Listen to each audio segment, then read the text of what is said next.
let's make a crock pot roast. So easy, set it and forget it. These are the spices and everything I'm using, including the vegetables.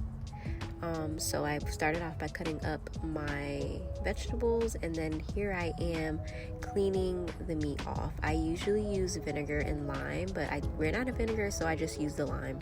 I rub it all over the meat, and this is how I clean my meat every time, like chicken, any type of meat I'm starting to cook. I always wash it this way. It just removes like the slime and the any debris on it. Then I boil some water and I dump it on the meat, further cleaning it. There's me patting it down.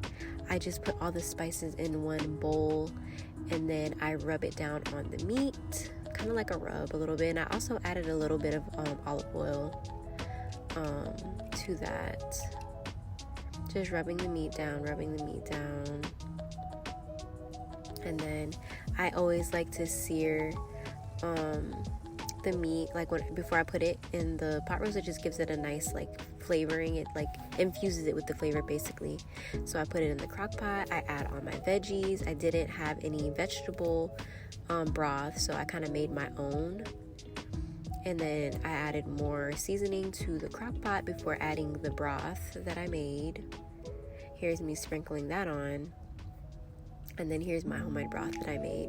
I just used like hot water, and I put a chicken bouillon inside of that, and I also mixed the can of cream of chicken. I didn't take any after videos of the roast, so here is my TikTok. At the end you're gonna see how it came out. It was so tender, falling off the bone, delicious.